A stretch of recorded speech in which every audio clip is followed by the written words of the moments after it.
PWD विभाग द्वारा GNM training centre को अनुपयोगी घोषित नहीं किए जाने से नए भवन का निर्माण पिछले 4 साल से अटका हुआ है। गौरतलब है कि रामगढ़ तहसील में तहसीलदार पर एक जर्जर पिलर आ गिरा था और वे घायल हो गए थे। यह भवन भी जर्जर हाल है। दूसरी ओर अलवर के जीएनएम ट्रेनिंग सेंटर में लगभग 150 विद्यार्थी हैं और 14 लोगों का स्टाफ मौजूद है। ऐसे में कभी भी बड़ा हादसा हो सकता है। जिला अस्पताल परिसर स्थित राजकीय जीएनएम ट्रेनिंग सेंटर के 44 साल पुराने भवन की दीवार में दरारें मौजूद हैं और छत से प्लास्टर गिरता है। इसके अलावा दूसरी मंजिल पर जाने वाली सीढ़ियों तक में दरार आ चुकी है। इसके अलावा गैलरी से गुजरने में भी सभी को डर लगता है।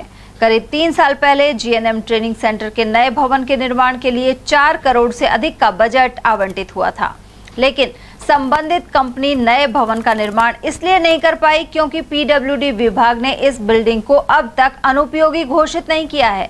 अब राज्य सरकार द्वारा शिक्षा विभाग के अंतर्गत आरएसआरडीसी एजेंसी को जीएनएम ट्रेनिंग सेंटर बनाने का जिम्मा सौंपा गया है। हालांकि जमीन कम होने की वजह से यह पूरी बिल्डिंग मल्टी स्टोरी बनाई जाएगी।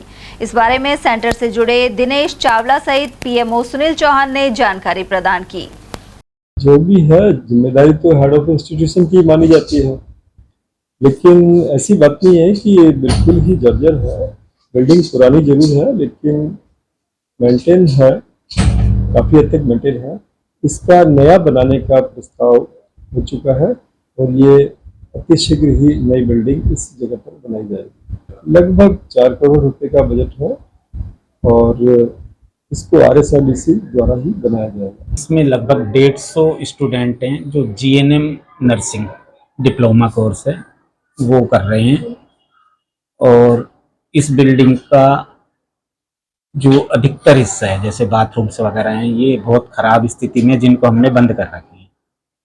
वो कभी भी गिर सकते हैं, उनकी छत वगैरह। इसके लिए हमने पीएमओ साहब और पीडब्ल्यूडी स्तर से भी प्रयास किए कि इस बिल्डिंग को ध्वस्त करके जो सरकार की तरफ से 4 करोड़ 26 लाख का बजट आया हुआ है उससे नई बिल्डिंग बनाई जाए, जिससे कि भविष्य में किसी तरह की अनहोनी ना हो। पीडब्ल्यूडी को इस बारे में पत्र द्वारा हमारे पीएमओ साहब के ऑफिस से लिखा गया है, लेकिन उन्होंने इस बिल्डिंग को ध्वस्त करने योग्य ना मानते हुए उसकी परमिशन नहीं दी है। अगर इसे ध्वस्त करके और जो बजट 4 करोड़ 26 लाख है उसको उपयोग में लिया जाए तो बहुत अच्छी बिल्डिंग बन सकती है और बच्चों को भविष्य में पाई हुए कोई नुकसान होता है तो उससे भी बचा जा सकता है।